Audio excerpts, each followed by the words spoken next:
Possibility of a travel ban on travelers from Pakistan and Afghanistan. The US travel ban could be in place due to security and vetting concerns, and the ban could take place as early as next week, some reports indicate. External Affairs Minister Dr. Jaishankar heckled by Khalistani extremists in London. External Affairs Ministry has condemned this massive security breach during his visit, even as the UK Foreign Office has also come out with a strong condemnation. India and Bangladesh gear up for a high-stakes meeting in Kolkata to discuss the renewal of the Ganga Water Treaty. Remember, a high-powered delegation from Bangladesh is in place to sort out water distribution between the two neighbors.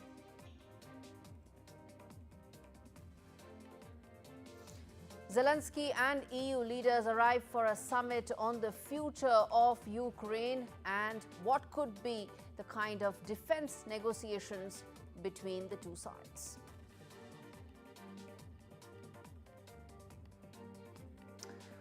Top Trump allies hold secret talks with opposition leaders in the Ukraine. Is this a precursor to a possible leadership change in Ukraine? Will it be Zelensky's successor who will finally stitch a deal with Trump? We decode.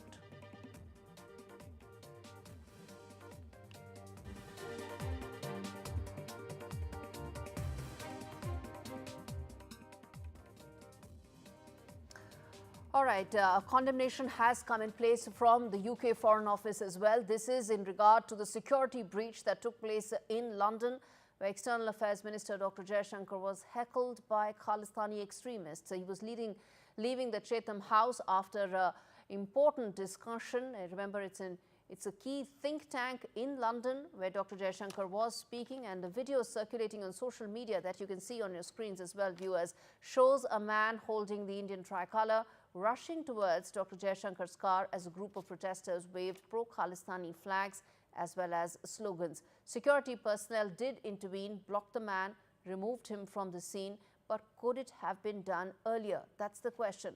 An FCDO spokesperson said that the UK has strongly condemned this incident. But remember, this is not the first time you have Khalistani extremists on the streets of London, and this isn't probably the last time, simply because they run amok. Earlier today, the MEA issued a statement denouncing this incident, calling it provocative. Let's get in my colleague Mohammad Ghazali with the very latest on this. Ghazali, it was shocking what happened to Dr. Jaishankar. The External Affairs Ministry's statement really puts out India's anguish and protest in no uncertain terms. Yeah, certainly, as you rightly pointed out, not the first time, but this time it is far more serious because it was the External Affairs Minister who was there in UK, and just day before yesterday he had met UK Prime Minister, he had met UK's Foreign Minister David Lammy, and FTA talks are going on, bilateral talks are going on, and Amit on UK's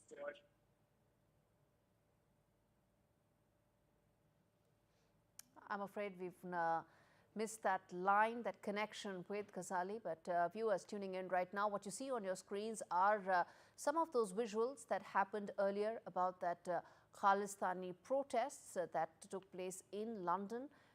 Dr. Jaishankar is on the first leg of his 6-day tour in the UK, and what he encountered was, as I said, not the first time that Khalistani extremists tried to do what they do best, which is sloganeering and come out with some very explosive comments and reactions as well. All right, shifting focus now to what could be an extremely important story coming in from the US, where President Donald Trump's immigration crackdown is underway. Over 1 lakh children of Indian H-1B visa holders in the US are reportedly facing the risk of deportation from America. Why? Because of the changes in rules that he's set to come out with. These individuals, remember, migrated to America with their NRI parents on dependent visas, which would expire as soon as they would turn 21, because then they would no longer be dependent on their parents. Till now, the American immigration policies provided a 2-year grace period for such individuals to transition to a new visa status after quote-unquote aging out. However, recent rule changes under the Trump administration, coupled with ongoing court cases, have raised concerns that this provision may be eliminated altogether. Now, what happens to so many of these people is really the question that I'm asking today, because it impacts to all our viewers and their families, those who have families living in the US. Fresh reports suggest that the US may expand its travel ban as well. But as I said, the larger story is about what happens to these people, these H-1B holders, their children, when they turn 21. On your screens are some of those important points. We've put that out in graphic format for viewers to really decode this to you in simpler terms. Rohit Sharma, who's an immigration expert, joins me as well to talk more about the uncertainty that is really gripping a lot of people at this stage. And Rohit, I think that's the first thing I want to ask you, which is that there are 1 lakh people who could be impacted, but have you been speaking to several of them, their families, and what's the sense that you get in terms of the uncertainty and lack of clarity that they're all facing? Yeah, at this moment of time, they are obviously very anxious. Announcements are being made, yet to be implemented. But if actually it comes true, then it becomes almost impossible for families to be in US, because key reason of migrating to for any parents or any family is children. So if this grace period is also not going to be given to them, then it is as good as goodbye US, and they have to come back. So there is a lot of anxiousness, creeping in people. They are already beginning to look around options beyond US. That could be Canada, that could be other part of Europe. The situation obviously is pretty tense right now. One thing I want to ask you is that it is period of uncertainty. There is a lot of anxiety in these families. But what's the situation that has changed for them? Because some of this is the policy framework in which they existed. But under the Trump administration, how has that increased? How has that heightened fears of their deportation? Yeah, under this new regime of Donald Trump, President Donald Trump, obviously with these regulations where he actually is moving towards an immigration crackdown across US, the problem is that people, the deserving clients as well, the deserving migrants as well, are beginning to lose their status quo in US because of these policies. So that is what has completely changed. That people are beginning to lose the kind of a confidence that if they are in US, that it is going to be a lifetime solution for them now, that they can be in US for the rest of their life. So when one lands in a country, and when the government keeps on coming up with such regulations and all, it not only just bring that kind of scare to the people on whom the laws are going to be implemented, but also on so other migrants who are in US or different visa status, that tomorrow even their residency status even could be under bit of a hammer, or could be a bit of a lens. So all this is therefore impacting them. They're losing confidence, in US, in plain and simple words, because nobody wants to migrate to any country with an uncertainty of a future which is not lasting at least for a lifetime. As simple as that. So that is under danger right now. So people are beginning to look at options, trying to understand more ways how they can be in US through different categories, or they can start looking at alternates. So one is that they could transition to another visa status. What would that be, and how the process there is, if you could simplify that for our viewers? See, again, very difficult, to start with for them to transit to different visa status. But there are programs available in US where parents can still look at investment routes to US, where they can, apply through investment programs like EB-5. Though Mr. Trump has already announced that in near future they're going to even scrap that program, but right now it is up and active. Then people can also look at through other credentials depending upon their skill set in US. So they can look at options like EB-1, EB-2, and EB-5. So multiple immigration programs are available. So if not there, then how they can move to that. Otherwise, it's easy said than done, to be honest. Transiting from one status to another, it will require a lot of credential requirements to be met in the first place. And with the kind of intent the US government is showing, I don't think it is going to be an easy task, but still, people can go through investment routes and secure themselves and secure their children and secure their future. Now, investment routes now require $5 million, that gold card that you mentioned. So it's an expensive proposition. Not everybody can take it. The other question I wanted to ask you, Rohit, is because this is essentially meant to simplify things and provide some sort of a clarity to all those who are left pretty much in the lurch. The question is, if let's say they are sent back after attaining the age of 21, can they go back to the US after a certain time period under certain separate conditions? What could that be? If you could highlight. It is not that, if 21 is still is not the age, where they should be so much worried about being sent back. They can always come back. They can still, work in India, still can look for possible employment opportunities in US for someone who is above 21. They can still look at routes that can take them through recruitments, genuine jobs which are available for them to grab. They can even come back and look at options even for higher studies, could be master's degree programs there, and still can make their route. And other than these things, if they can tomorrow start a business here in India, they can still look at very reasonable programs like L1 visa. If they open an office here, they can open an office in US. They can still go through that.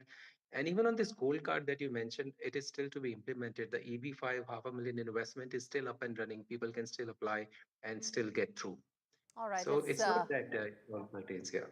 Let's leave it there, Rohit. Thanks much for breaking that down for our viewers. And on that note, I'm going to slip into a very short break. Come back with India, Bangladesh and their high-stakes meeting over Ganga Water Treaty. Stay with us.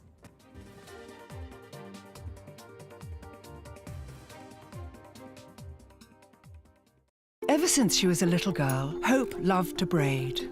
Her family was poor, and her parents couldn't afford to send her to school. Before she knew it, Hope was a parent herself. Struggling to feed her family, she needed to come up with an idea. Ever since Emma was a little girl, she loved mum and daughter time with her mother, Barbara. This was their monthly treat, and Barbara would usually splurge a bit on the latest shampoo with sciencey-sounding additives.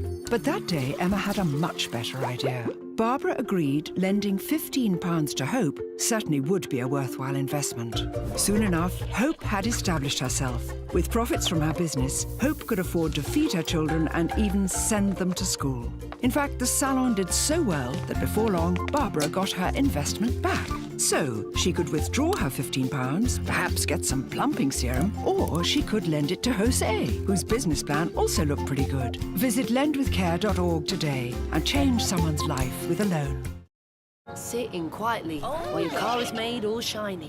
Downtime can be just fine too. Ready meal is piping hot. Waterproof on the loo. Just enjoy your back tattoo. Tea break, face break, maybe even watch the ad break. Sometimes it's not time for some tombola, right? It's enjoying lasagna time, chilling with a book time, or time to visit your nan time. Put the phone down. OK, we know this isn't your dog. If this were your dog, he'd want you to know he was upset with you last night when you were watching TV at full volume. You didn't hear him whining, and he was devastated. All he wanted was tummy rubs and for you to get a hearing test. Book a free hearing test today at bootshearingcare.com.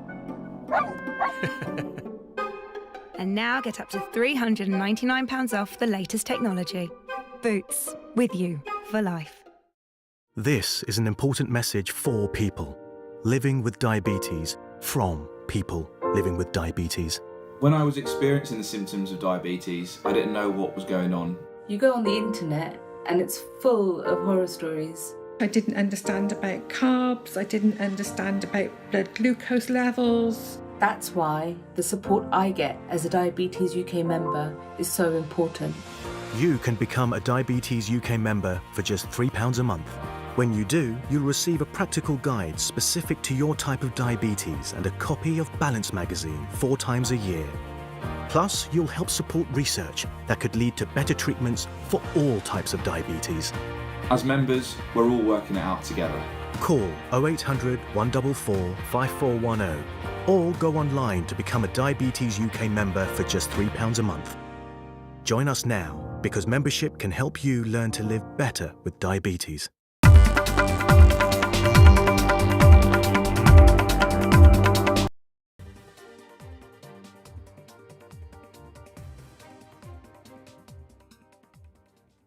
Welcome back. This is India Global. We turn our attention now to Sri Lanka, which has requested India to take action against what's really a recurring case and a recurring issue between the two sides.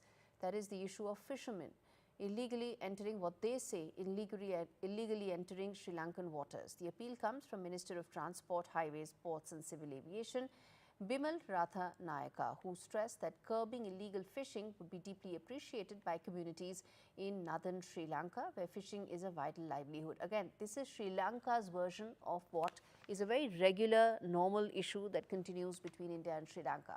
The statement by the Sri Lankan minister comes ahead of Prime Minister Modi's expected visit to Sri Lanka next month. Meanwhile, opposition leader MP Mano Ganesan has called on the Sri Lankan government to formally raise the issue during talks with the Indian leader. The Sri Lankan Navy reports that over 550 Indian fishermen were arrested for poaching in 2024 alone, with more than 130 detained so far this year. Again, at the cost of repeating, this is the Sri Lankan version of it. There are a lot of issues when it comes to delineation of territory on the water bodies, which is why this confusion happens. Probably what is needed is greater clarity between the two sides about addressing an issue which impacts poor fishermen and their communities day in and day out on both sides of the border.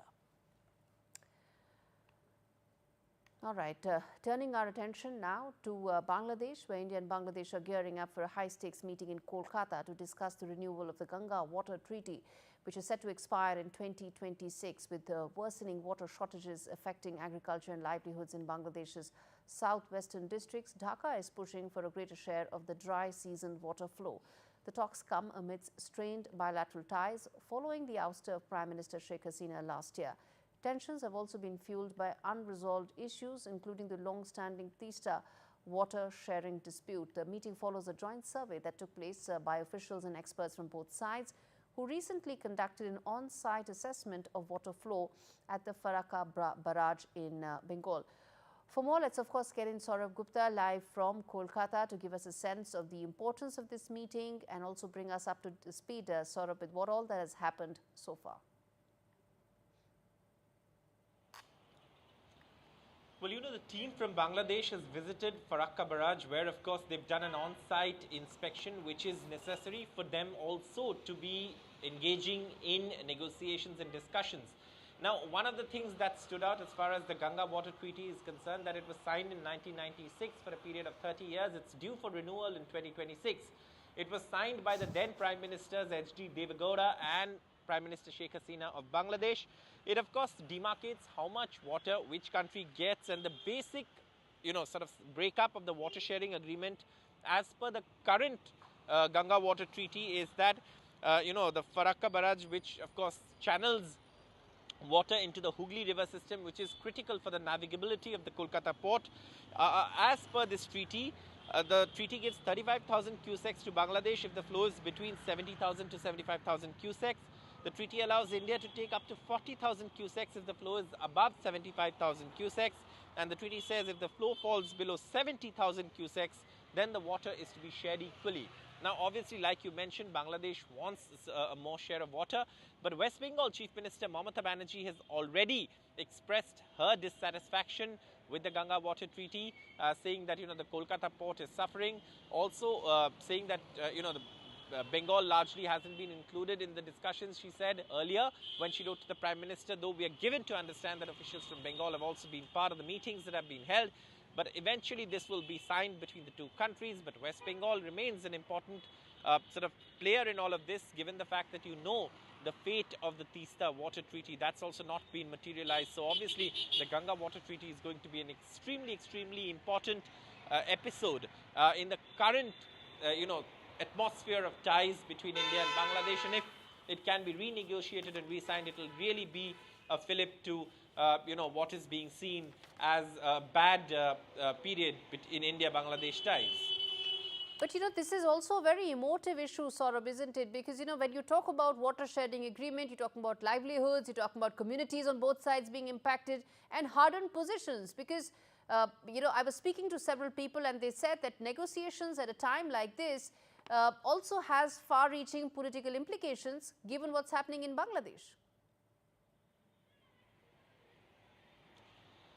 Absolutely, and that's the most important factor, because the negotiations are taking place in the backdrop of strained ties between India and Bangladesh over what's been going on in the country over the last few months.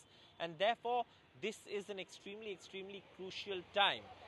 India, on its part, of course, is very clear that it wants to extend all possible cooperation, but also it has to look at domestic needs and domestic, sort of demands, because remember, the Farakka barrage, whatever water it channels into the Hooghly River system, feeds the entire South Bengal all the way up to Kolkata port and to some extent even the Haldia port. So it's an extremely, extremely emotive issue in West Bengal, and therefore, this is going to be, a sort of negotiation that's going to take a lot of sort of work in terms of arriving at any conclusive agreement when the treaty comes up for renewal in 2026.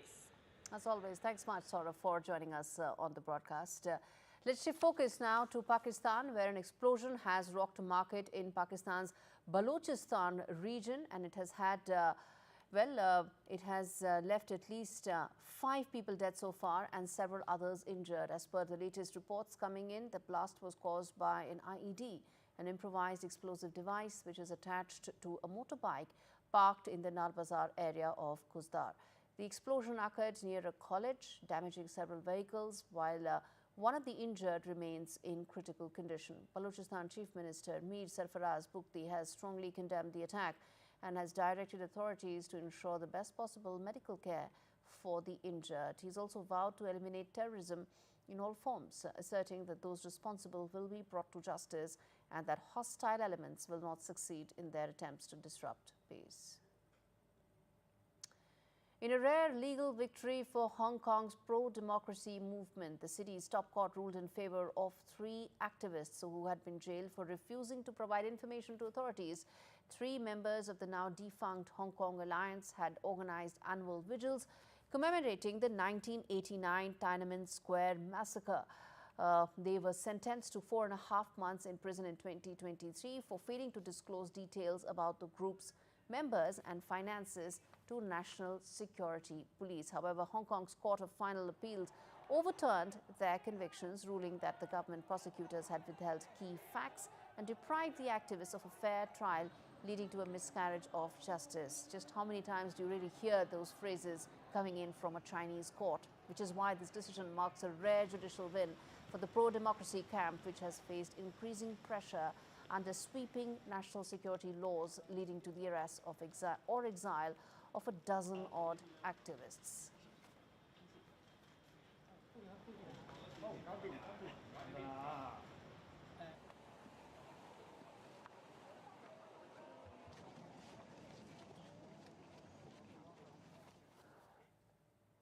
Okay, now let's turn our focus to South Korea, where a very bizarre incident happened. Air Force has issued an apology over a fighter jet accidentally dropping 8 bombs outside a designated training area during a live fire exercise on Thursday. Thankfully, there were no casualties. There were 15 civilians who were injured. There was massive damage to several buildings, but as I said, it could have been a lot worse.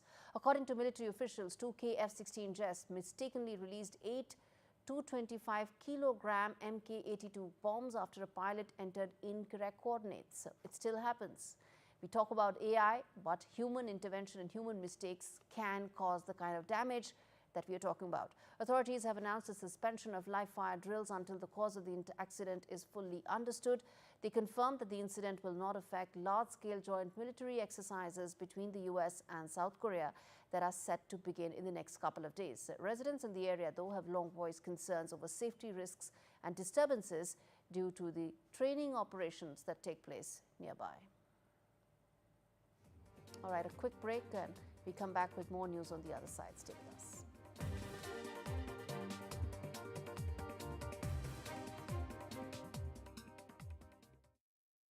In today's interconnected world, India's voice is more crucial than ever. When India speaks, the world listens. At NDTV World, we are that voice, bringing you intelligent and insightful news from India and beyond. From geopolitics and diplomacy to economic shifts, migrations, tech disruptions, and the stories of our diaspora. We cover the news that shapes our global future. NDTV World, your new home for global news, is here.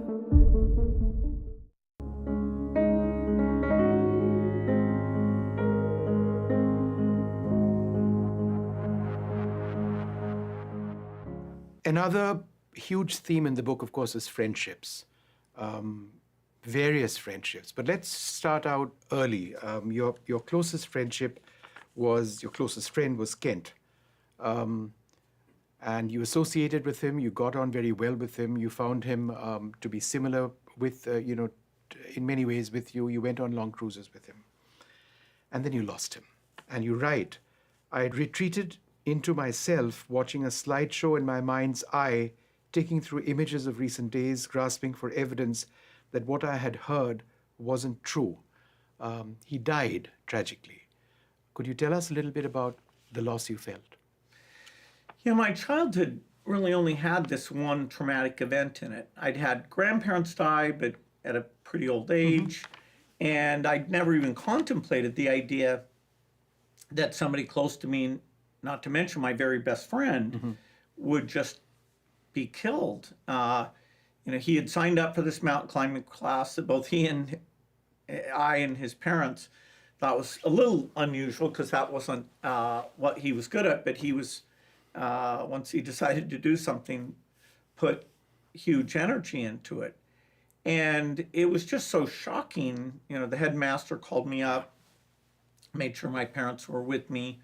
But I had a few months there where I was just so taken aback that life could have that uncertainty. Who else would die or disappear? And he, was kind of a wonderful kid who I owe a lot to, because the idea of thinking about what career we would engage in, did ambassadors make good money? Did generals? Did scientists? Did CEOs? He got me reading business magazines.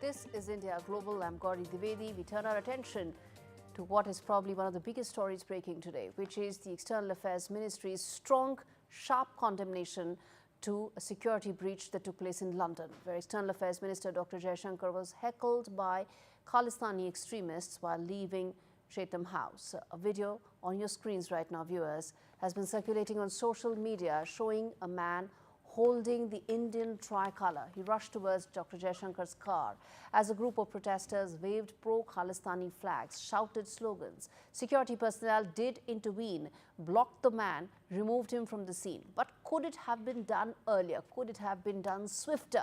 In response, a statement by the MEA has come in denouncing the incident, calling it provocative by a small group of separatists and extremists, further adding that it deplored the misuse of democratic freedoms by such elements. The ministry also urged the UK government to uphold its diplomatic obligations and to prevent such disruptions from taking place. All right, to understand in greater detail why this is important and the fact that what can India do when it comes to the UK with regard to Khalistani separatists. Joining me on the broadcast is Ambassador Yashwardhan Kumar Sinha, who is the former Indian High Commissioner to the UK. Sir, thank you so much for speaking to me on NDTV. Let me start by having me. Let me start by asking you, sir, this is an incident that has happened in the past. More grave instances have happened in the past. As someone who served there in the UK, tell us, how big is the Khalistani extremist problem in the UK? I think we must take the perspective. The problem is recurring and should not be neglected. However, it's a small group of people, a minority of Sikhs and others living there, who create this sort of problem repeatedly. And I must admit, this has happened far too often. And I think the UK government must do something about this so it doesn't recur. However, the larger number, the overwhelming majority of the Indian community, and the Sikhs in particular, are very supportive of better relations between India and the UK. And I remember when I was there, they would support my efforts. We celebrated Guru Gobind Singh Ji's 350th Prakash Parv with great gusto and fervour all over the UK. And I was welcomed into Gurdwaras and presented with saropas. It was actually a wonderful experience. However, incidents like these, and I recall when Prime Minister Modi had visited in 2018, a similar incident happened, and this time at Parliament Square. The extremists had brought down the Indian flag and desecrated it. Exactly. And that was not freedom of expression. I argued that. I said this flag was put up by the government of the United Kingdom. It's government property, public property, and surely destruction of public property cannot be considered freedom of expression. And if you recall, they apologized at that point of time. So I think we need certainly to look at this seriously, because this has gone on for far too long. I think And there are numerous incidents. And Ambassador Sinha, you mentioned the other incident, but there's one more. When your successor, I think Ruchi Ghanshyam, was the High Commissioner there, and what really unfolded was shocking when there was these instances of stone pelting, and bottles were being thrown at the Indian High Commission, again by Khalistani extremists. So the problem is there. 15th of August 2019, if I remember correctly, and the window pane of the High Commission was shattered.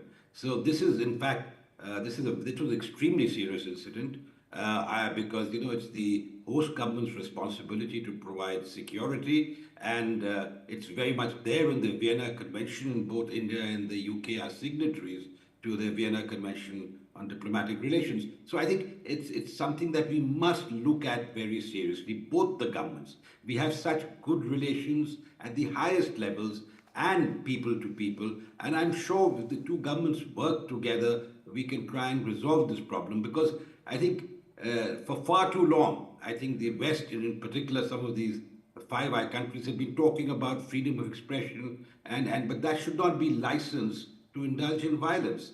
And that's what's happened in the UK in the past, and this could have been a very ugly incident, and I think the local police intervened and what stopped what could have perhaps been an ugly incident. So I think we really need to look at this, because unfortunately, whether we like it or not, it does impact bilateral relations. There's a groundswell of public opinion which both the governments must be responsive to.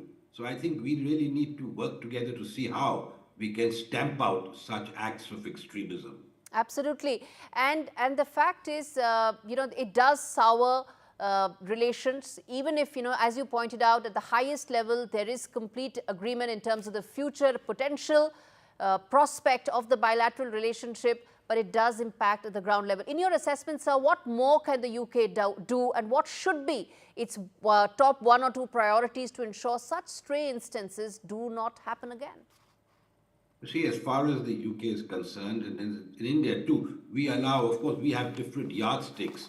I recall when I was serving, we wouldn't allow demonstrations anywhere near the diplomatic enclave, and demonstrations were stopped at the Timurti Circle or wherever the police decided that. And they were allowed to demonstrate. It's not that they were not allowed to demonstrate, but they weren't allowed to create a nuisance or to indulge in violence. So this is something that the UK must look at. I mean, freedom of expression is all very good and should be allowed. Certainly, they should be allowed to protest or demonstrate, but they should be careful that they do not indulge in violence and do not vitiate the atmosphere and then create problems. I mean, here, clearly, this could have led to an ugly incident. Can you imagine the External Affairs Minister of India being subjected to this sort of thing? So I think that we should not take this lightly, and yet at the same time, we must see it in the overall perspective.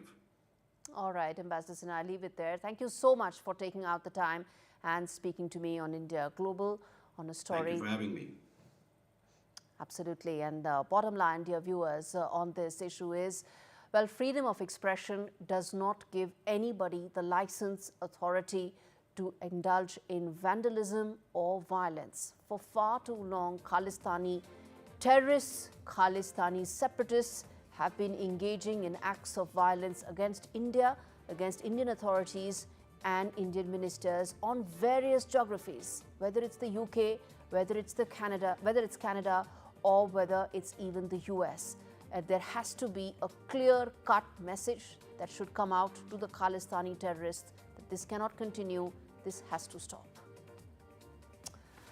All right, shifting focus now to the other story that we are tracking. Well, in an hour-long address at Chatham House, Foreign Minister Jaishankar did say that the US administration under President Trump is moving towards multipolarity, which suits India's interests, and the two nations have agreed on the need for a bilateral trade pact. On the specific issue of tariffs, the minister noted that Commerce and Industry Minister Piyush Goyal is currently in Washington to discuss a bilateral trade pact, following discussions between Prime Minister Modi and Donald Trump at the White House last month. India's role in the ongoing Russia-Ukraine conflict, the trajectory of the BRICS grouping of countries, and relations with China were among the key and major foreign policy issues that were touched upon during this conversation.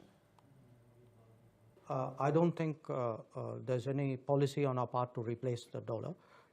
As I said, at the end of the day, the dollar as the reserve currency is the source of international economic stability. And right now, what we want in the world is more economic stability, not less. Now, obviously, there are, I would also say, in all honesty, I don't think there's a unified BRICS position on this. I think BRICS members, and now that we have more members, have very diverse positions on this matter. We do believe today that working with the United States and strengthening the international financial system, economic system, is actually what should be the priority. So I think that both a strategic assessment as well as our sense of what is required today by the international economy will really guide our thinking on this matter. On Kashmir, actually we have done, I think, a good job. Removing Article 370 was step number one. Then restoring growth and economic activity and social justice in Kashmir was step number two. Holding elections, which were done with a very high turnout, was step number three.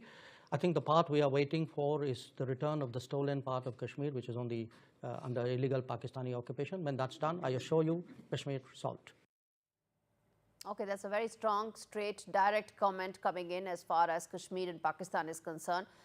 Dr. Jaishankar not mincing his words, saying very clearly that the Pakistan problem will be solved the day India is able to take over the Pakistan-occupied Kashmir. Naresh Kaushik, who's a senior journalist at the UK, joins us for more on this. Naresh, very simple, straight commentary coming in from Dr. Jaishankar. A lot of things covered in that important conversation, but what I think was most important was his commentary on Pakistan and Kashmir.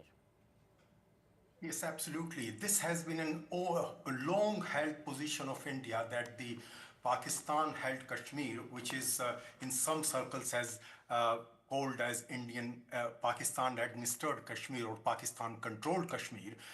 This is part of India, and Dr. Jaishankar is right that all political parties in India are unanimously in favor of having that part of Kashmir back to India, and that is why we have some assembly seats in Jammu and Kashmir which are reserved for that part of Kashmir, which is now in Pakistani territory, Pakistani held.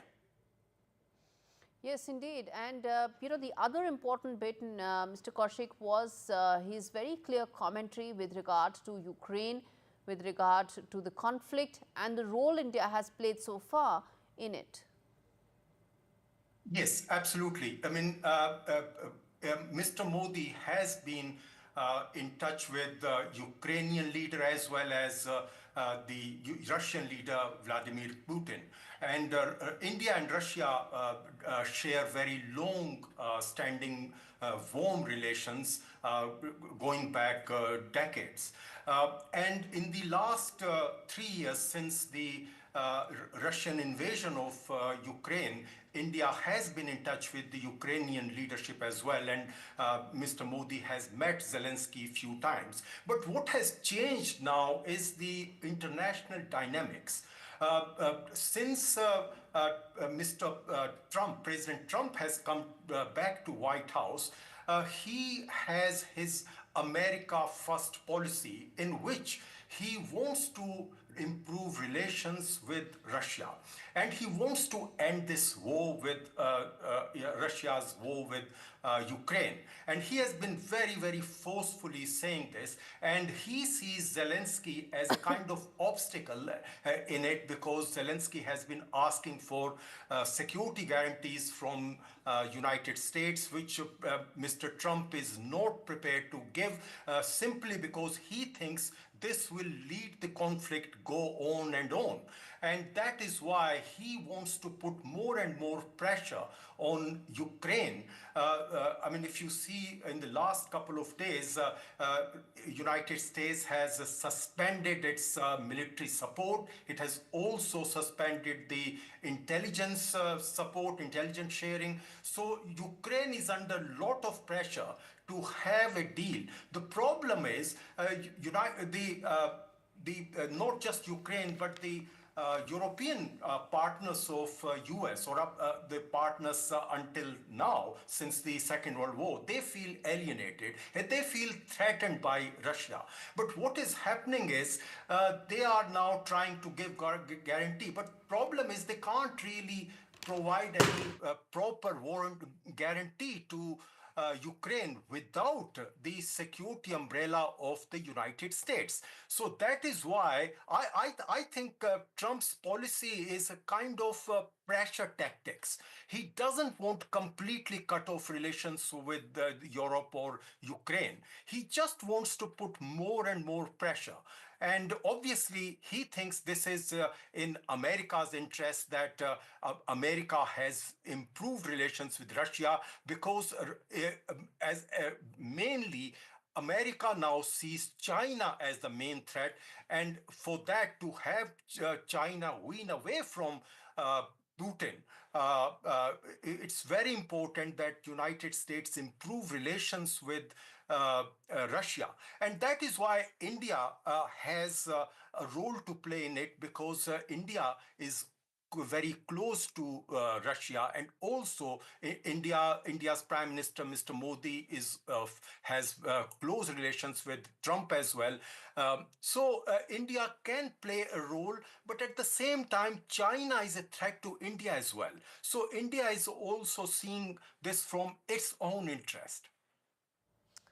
Right. And, Mr. Kaushik, then finally I want to ask you this, that how big a beneficiary would India be of a realigned global political framework, with the war coming to an end, with some sort of a normalization of relationship between the US and Russia? As I said, Russia is warming up to President Trump, and Trump is warming up to him as well. So this improvement in relations between these two big powers, Russia and US, is going to have a direct impact on India. And simply because China, whatever people say, China remains the main strategic threat to India. Not just the boundary dispute, not just the military threat, but also whatever concerns America is showing about China, India shares those concerns. For example, China has been misusing its state-controlled corporations to disrupt supplies to major partners, including India. I mean, for instance, Apple is now trying to have its global supply chain, its manufacturing units transferred from China to India. But China is creating lots of obstacles. China is not allowing Apple to do so. So China is a very, very aggressive partner. The only country which can take really strong action against China is United States. So obviously India is going to benefit from that. But China will try to improve relations with India because China has India as its main partner, but also major competitive in the new global alliance. But I don't think India can choose really between China and America at this stage. China obviously will try to its best to wean India away from United States, but it's not going to happen because India's interest lies in leave this, it there, sir. alliance with United States as well as with Russia. So China, we have to be very careful how we deal with Let's this. leave it for another day. Thanks for joining me today because I have to take that break. We come back with more news on the other side. Stay with us.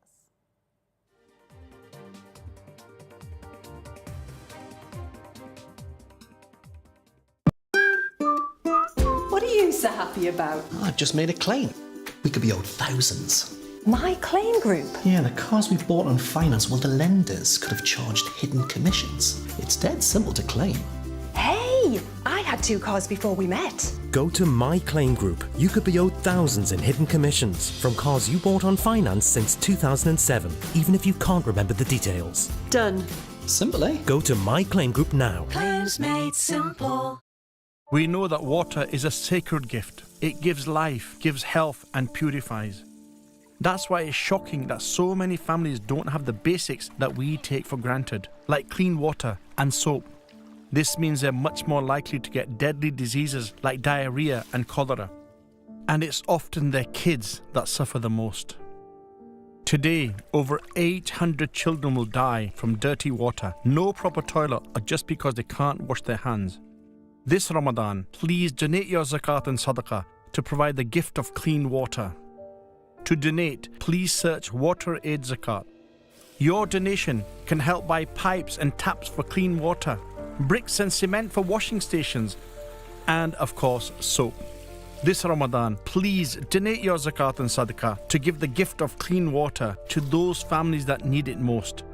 To donate, please search Water Aid Zakat. Thank you.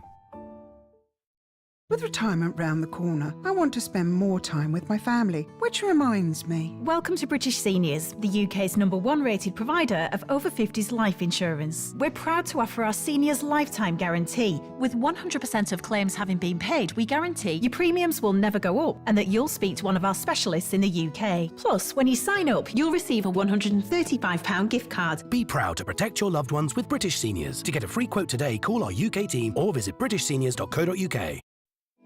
Whether you're setting up a new nest, starting your own flock, or they just keep on growing, get more time to pay with VeryPay. You can buy now and pay up to 12 months later, and pay no interest, with nothing to pay at checkout. And you can easily keep track of payments in the Very app. More time to pay with VeryPay. Poor pet. Just shows you never know what's going to happen. That's why I'm looking into smart family life insurance. Just like families, not all life insurance is the same.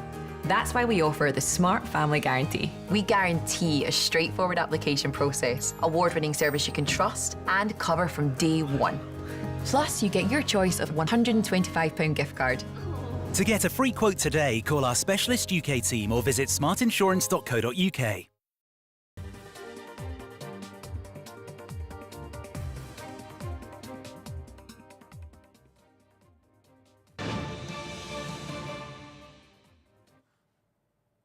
All right, breaking news coming in on the broadcast in terms of, the latest in possibly another travel ban that the Trump administration may put in place. What's likely to happen is that Trump administration may revoke the temporary legal status for about 240,000 Ukrainians who fled the conflict against Russia. The move is expected to be announced as soon as April and may be a huge reversal for Ukrainians who were welcome under the previous administration. This also comes a week after Trump-Zelensky meeting, which quickly spiraled into a major feud in the Oval Office. Reports indicate that this planned rollback of protections for Ukrainians was underway much before the feud. And it's part of Trump administration's broader effort to strip legal status for more than 1.8 million migrants who've been allowed to enter the U.S. under temporary humanitarian parole programs that were launched under the previous administration. So Ukrainians who had fled the war will now be sent back. How many? 240,000 of them. All right, staying with Ukraine, reports seem to indicate that 4 senior members of President Trump's team have engaged in discussions with key political opponents of the Ukrainian president, which is Zelensky. Talks were reportedly held with opposition leader and senior figures from former president party. The discussions focused on the possibility of holding early elections in Ukraine, despite the country's constitution delaying them due to martial law that is in place right now. Critics argue that rushing elections under current conditions could create more chaos and possibly benefit Russia, as millions of Ukrainians who are eligible to vote may not be able to do so because either they are displaced or they are on the front lines. Okay, now let's put all of these together. Let's get in Professor Andrew to decode this. Professor Andrew, put both of them together. The fact that several Ukrainians, not several, actually 240,000 of them, may be sent back from the U.S., the fact that the U.S. is also talking to opposition parties in Ukraine to see that there is a certain power transition that takes place. How do you view both of these developments? Well, I think it's part of a sort of comprehensive full court press in terms of trying to get President Zelensky either to change his mind or to get out of the way. Deporting 240,000 Ukrainian asylum seekers, refugees, cutting off, or pausing is the technical term, military aid, suspending intelligence cooperation. Your previous guest had a lot of interesting things and very accurate things to say about the bigger picture. So it's really a maximum pressure campaign. And you layer on top of that the fact that President Trump is willing to go over the head of President Zelensky and talk directly with President Putin, trying to strike some kind of deal. This caused most Europeans to go into vapors and nearly faint collectively. But that's the logic. And if he's willing to go over the head of President Zelensky, he's certainly willing to go behind the back of President Zelensky and try to deal directly with the opposition. Again, with I think the short to medium term objective of really pressuring Zelensky to come to the table on Trump's terms. We've already seen some signs that that's beginning to happen. In the longer term, do you think, yeah, so it's impossible to talk about long term when you're in the middle of a conflict, but in the immediate, do you think if negotiations and conversations with the Ukrainian opposition does move ahead, an election could actually pave the way for some sort of a negotiated settlement to come in place? You know, each situation is different, but I would just say during the American Civil War, both the Confederacy and the Union, and there were 600,000 people killed in that war, managed to hold federal elections despite the fact that they were at war. Now, the problem with Ukraine is that displaced persons, there are millions of Ukrainians who are elsewhere on the planet. There's the Russian occupation of a territory in which there are still Ukrainian civilians who would be eligible to vote, but couldn't vote for practical reasons. So I think the calls for the pressure to have an election is probably misplaced. I don't think it could happen. I don't think President Zelensky has any interest in it. His popularity has dropped from about 90% to something like 45% positive approval ratings. Now, it's pretty good. Most leaders around the world don't enjoy a 45% approval rating, but you can see that's a precipitous drop. There are people who are no longer kind of bedazzled by Zelensky, both within Ukraine and beyond, and I'm not sure that he thinks that he would win an election. And so he's obviously therefore reluctant to suspend martial law or to moderate martial law such that such an election could happen. Very quickly, Professor Andrew, in the immediate, do you think talks between President Trump and Zelensky are unlikely to happen after what transpired at the Oval Office last week? I think no, I don't think they're impossible. I think that was an unfortunate. It just spiraled out of control. But both sides have an interest in talking to each other, and Zelensky has already kind of made overtures. It partly depends on President Trump, and one never knows with him on a day-to-day basis. But his fundamental interest here is ending this war, disengaging the United States from Europe. It's a European issue, European security. The Europeans should take care of it, so that, as your previous guest pointed out, the U.S. can point to both hemispheric security in the West, but also blunting and balancing China, which President Trump and his team really perceive to be the big security threat right now. But the U.S. can't properly pivot if it's pinned down in Eastern Europe. Let's leave it there, Professor Andrew. Always a pleasure to have you on the broadcast. Shifting focus now to well, the latest that's come in terms of Gaza reconstruction plan. Hamas has dismissed President Trump's latest warning, and in fact, Donald Trump had warned that Hamas should release all the hostages that it continues to have from 7th of October 2023. Hamas has rejected that, saying that it will only release the remaining Israeli hostages in exchange for a permanent ceasefire in the Gaza Strip. The group has accused Trump and Israeli Prime Minister of attempting to walk back a ceasefire agreement that was reached in January. That agreement outlined negotiations for a second phase in which hostages would be freed in exchange for Palestinian prisoners, a lasting ceasefire, and an Israeli withdrawal from Gaza. It's a three-stage ceasefire negotiated settlement that was agreed upon. Only phase one is underway. Donald Trump has issued what he called a last warning to Hamas, stating that he's providing Israel with everything it needs to finish the job. He warned that not a single Hamas member will be safe if the hostages are not released. In a social media post, he also cautioned the people of Gaza, saying a beautiful future was possible, but not if hostages remained in captivity, adding that if you do, you are dead. Trump's remarks came just hours after the White House confirmed it was engaged in direct talks with Hamas over remaining hostages. With that, it's a wrap. Thanks so much for watching.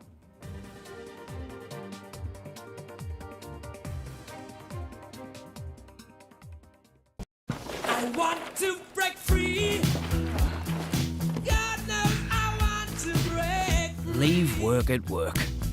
Snap into the new delicious Kit Kat sharing bar. Irresistible fillings covered in thick marbled swirls. Perfect for sharing. Have a break. Have a Kit Kat. Someone's happy. Get that lucky cow feeling with luckycowbingo.com/bingo. The site that's bursting with beautiful bingo games. 75 ball bingo. Even 90 ball bingo. Fill your bingo boots today. Get that lucky cow feeling at luckycowbingo.com/bingo or download the Lucky Cow Android app from the Play Store. With Post Office Over 50s life cover, enjoy peace of mind knowing your family will receive a guaranteed payout when you're gone. UK resident 50 to 80, your guaranteed acceptance. No health checks and free 24/7 GP access with the health and wellbeing benefit. Purchase and receive a £125 gift card. Plus, get an extra £30 winter warmer cashback. Call Post Office on 0800 328 6666. Who do I trust for business insurance?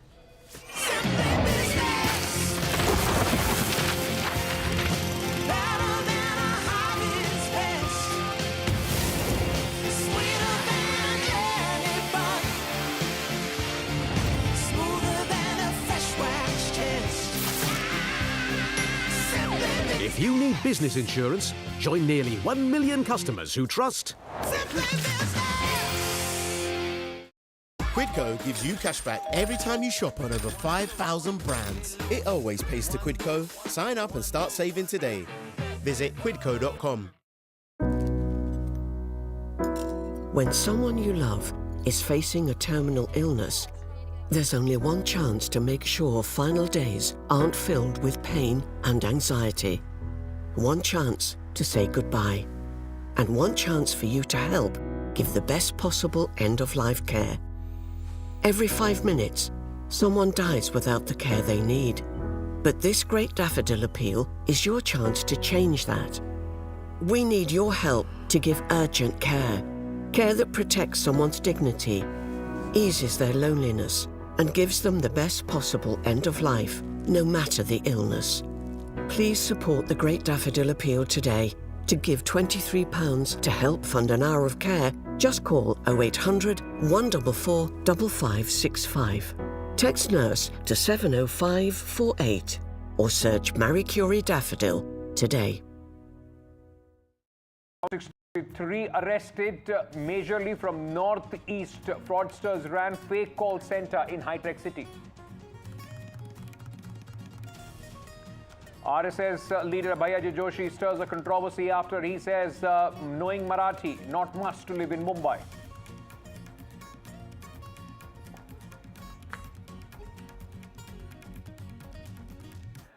Hello, good evening and welcome to the Southern View. I am Ankit Tyagi, you are with NDTV. Now, a big controversy around an actor, Kannada actor Rania Rao, who was arrested after 14-kilogram gold bars worth 14.56 crores were seized from her at the Kempegowda International Airport in Bengaluru. Now, sensational details are coming out of this, ladies and gentlemen. In fact, the DRI, that's the Directorate Revenue Intelligence, has said that this woman visited Dubai 27 times in just 1 year. And that raised the red flag as far as the agency is concerned. In fact, they said that 14.2 kilogram haul is one of the largest seizures that they have made at the Bengaluru airport in the recent times. Ms. Rao is a stepdaughter of a senior IPS officer, Ramachandra Rao. Remember, he is a DGP rank officer, and she was arrested on Monday night by the DRI.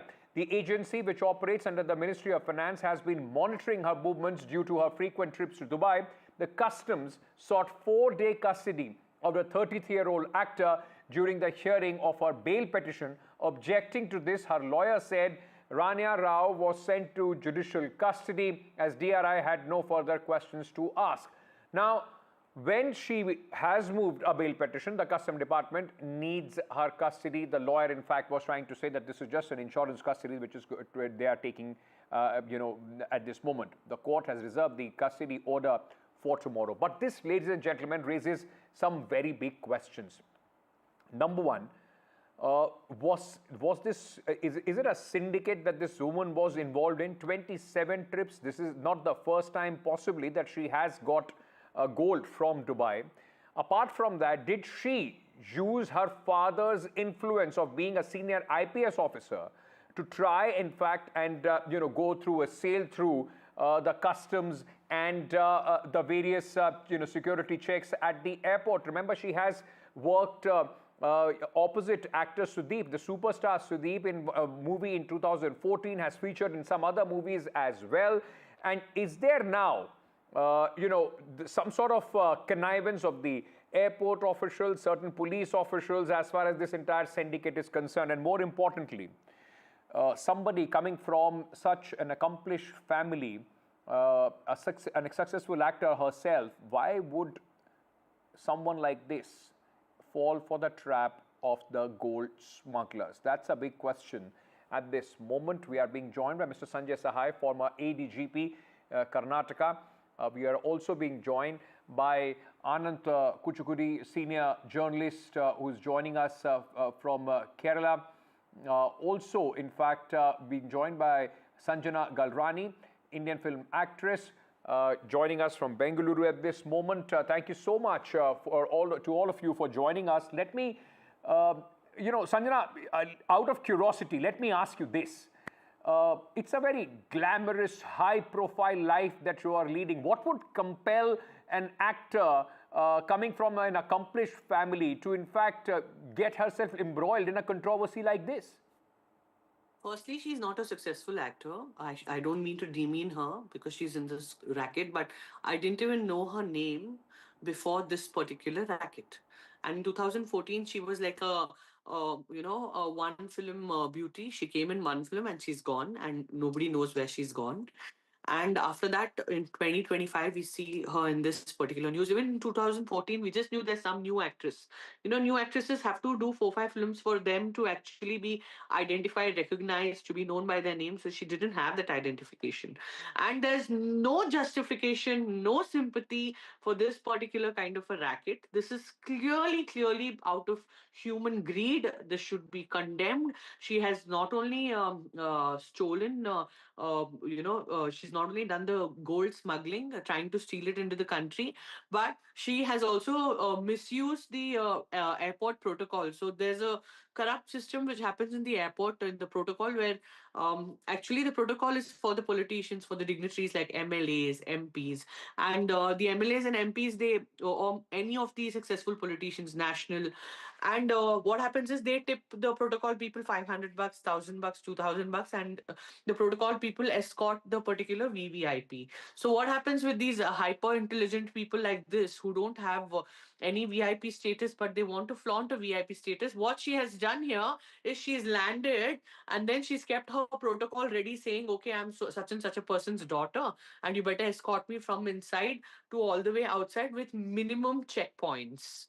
So she has, and obviously she happens to pay. We have to pay I'm like sure that 500,000, will be 2,000 investigated, bucks. but what I wanted to ask you So this also. is not allowed at the first place. Yeah. The very fact that she's been escorted by somebody else, she's not of that particular dignified stage to have protocol service. Okay. So you have to address the whole system from the grassroots level.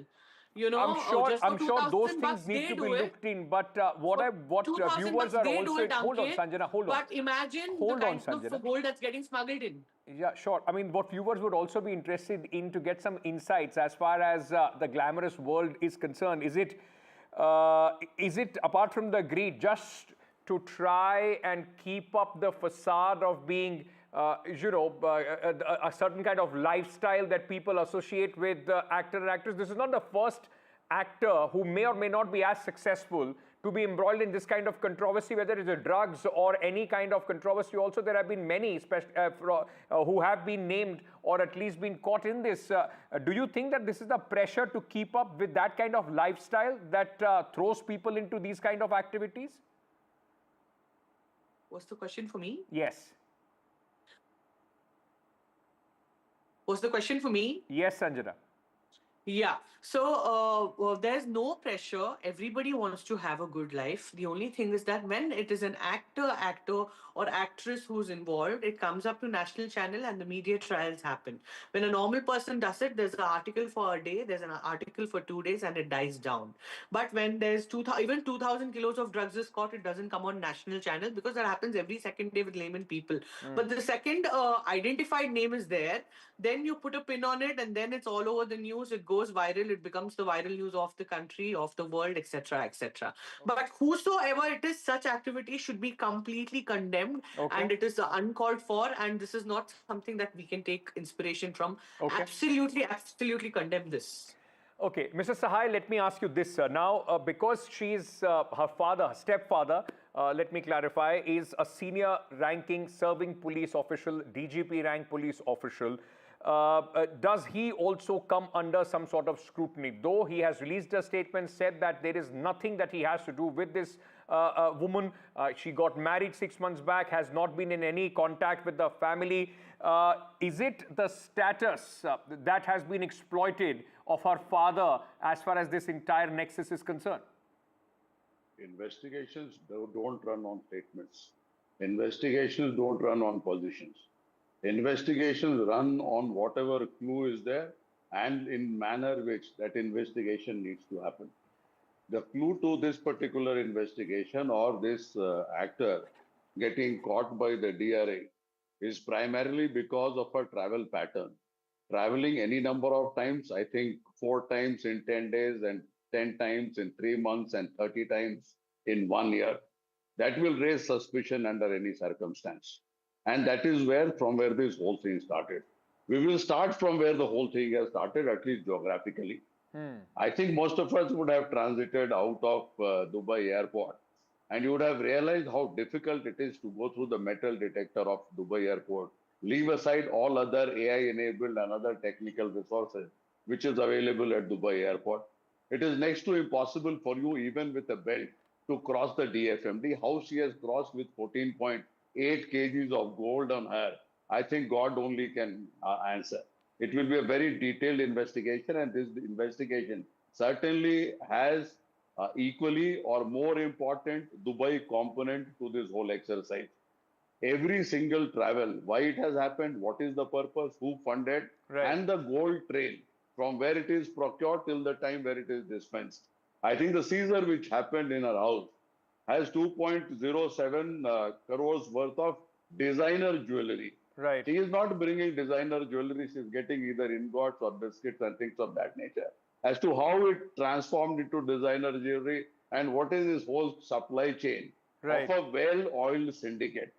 What she is carrying on her, if you get into the detailing of it, I think it needs huge amount of expertise, both by way of what her body can carry, the way it is managed by her belt or whatever, whichever way it is done, and that supreme level of confidence of going through, even if the protocol services were exploited. Now, with regards to the protocol services, she is not entitled to any protocol service whatsoever. And there has been somebody who goes there, helps her out. Now, the entry part of Dubai airport we have talked about, we will not get into the middle level detailing of it. But once you are landed in India, that is the Bangalore International Airport, and you are coming out, this escort service will pick you up somewhere before the immigration, take you through the immigration, and once you are coming to the customs side, it is for the passenger to declare that they are carrying stuff which will attract customs duty in this country. And this, in this case, necessarily so. So that protocol is not in a position, though it is misuse of protocol, but it is not in a position to play around with carrying of gold outside Bangalore International Airport. Okay, Anand, let me bring you in. Henceforth, as you come out of the airport, there is a government service, government vehicle which is being provided. And that takes her to her destination. So that is another intriguing part. The father says for 4 months he has not been in touch. But all these things to happen on its own, I think I'll leave it to your imagination. Absolutely. You just, I mean, I can't walk into an airport saying that my father is a DGP and all these things will be provided to me unless and until somebody actually makes some sort of an effort. But all that is conjecture. The investigation has to prove a lot of things. But Anand, let me ask you this, because you know, you hail from Kerala, and in Kerala also there has been a very high-profile gold smuggling case with a lot of political connotations that took place in investigation still on in that. I just want to understand from you what makes the state, you know, this kind of operation so lucrative from Dubai to either Kerala to Karnataka, and what are we picking up particularly with this case? Hi, Ankit.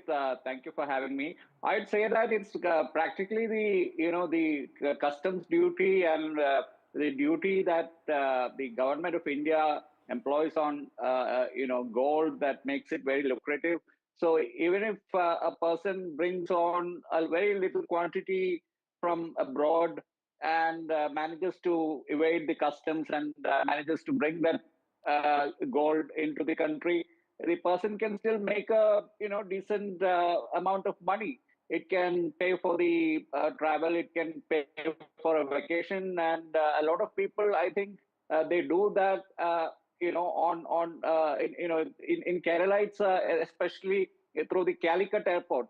There's a Calicut airport which is notorious for these kinds of nabbing of people on a daily basis, and these may not be celebrities, these are everyday people, some people who are laid off in the Gulf GCC countries, or people who may not have the wherewithal to travel, go for a vacation. There are so many people who are doing this as mules on a daily basis in Calicut airport that, they have almost, it's almost difficult for them to stop so many people, because these become, every day you can see it in the newspapers, in the local newspapers, that so many people have been caught trying to, as per your, But Anand, tell me one thing, because there have been also some high-profile busts that have taken place in Kerala also with, people from the glam industry, the film industry, politicians, bureaucrats related to them, a lot of people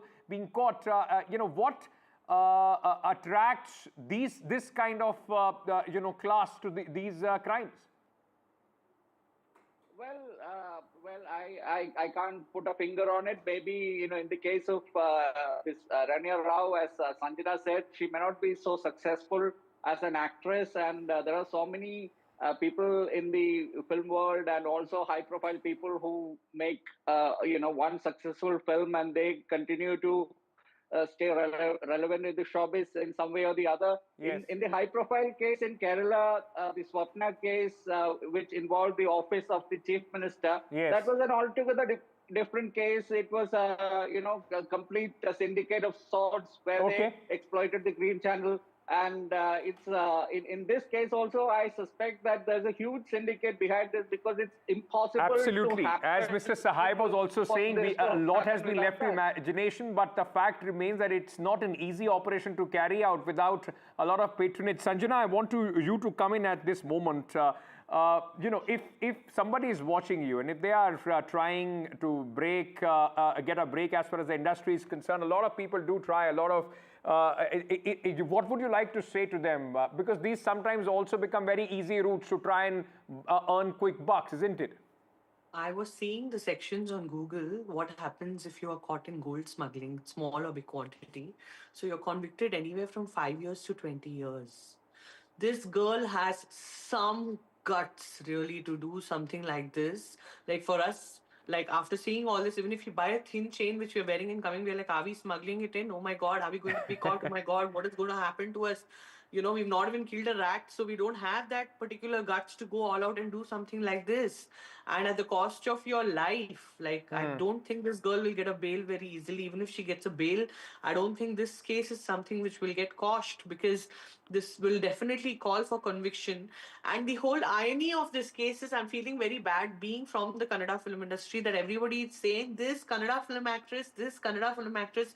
So the word Kannada film industry is in the news for all the wrong reasons. That Right. really breaks my heart. Right. Kannada film industry is known for legendary movies and doing the best films like Kantara, KGF, and getting national Yes. awards. And what is this? The Kannada film industry title is being thrown out everywhere for the wrong reasons. Being discussed. That's really not accepted. Being discussed for the reasons that nobody related to this industry would want it to be discussed for.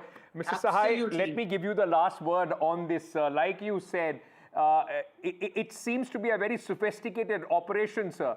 And what would you expect as far as this investigation is concerned? Making just statements or trying to, in fact, prove yourself innocent, that won't work, isn't it?